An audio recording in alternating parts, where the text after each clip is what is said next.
大家好，我是中医老马。咱们咳嗽的患者逐渐的增加，说这个咳嗽是怎么产生的呢？中医认为五脏六腑皆令人咳，但是其病位在肺。这咳嗽的发生是什么原因引起的呢？中医认为肺气上逆，气冲生门而作咳。那么什么原因会引起这个气冲生门而作咳呢？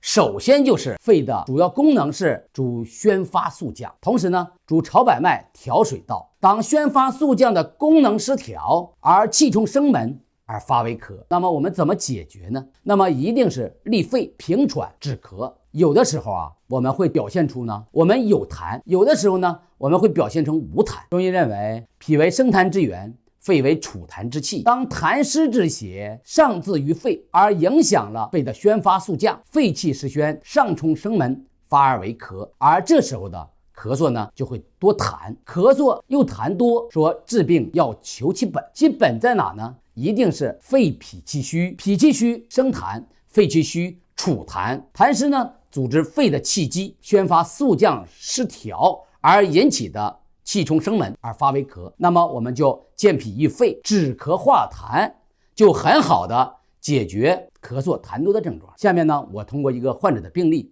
给大家讲一讲咳嗽痰多用是什么。这个患者呢是一个65岁的慢性支气管炎的患者，每年的冬天呢一冷就会出现咳嗽痰多，甚至会发为喘。但是今年呢他咳嗽痰多而喘的症状呢不是特重。这个患者呢作为65岁得慢性支气管炎呢现在也很少了，因为他必定小的时候呢居住在农村，生活条件呢不是太好，农村的住房呢的保暖相对比较差，因为肺为焦脏，气味在上，最容易感受风寒之邪。但他来的时候呢也没有多少表里见证，只有胸闷、咳嗽、痰多，舌苔呢是一个白腻的，白腻代表有痰，稍微有寒，是一个什么脉呢？滑而且稍微紧，就说呢有寒痰。那么我们怎么来解决呢？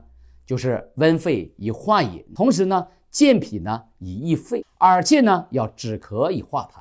健脾益肺我们就用六君子，另一个概念呢这里边加止咳化痰的。止咳的呢我们一般的就用杏仁这味药，另一个概念加我们的百部，用蜜百部以止咳化痰。另一个概念由于它有一定的寒象，所以说呢我们加了干姜。所以说简简单单的这个患者呢用了1个月，症状呢就缓解了，他这个慢性支气管炎的症状呢也得到了很好的解决。所以说中医治病贵在求本，而本呢一定是唯一而无二的。说这个人呢脾肺气虚，流痰浮饮，而受外邪呢引发肺的宣发速降失功，而形成了咳嗽有痰，那么我们就解决它就可以了。这个咳嗽痰多的患者的病例呢就给大家分享到这。如果大家还有其他的问题呢，请在评论区留言，我会给大家一一回复。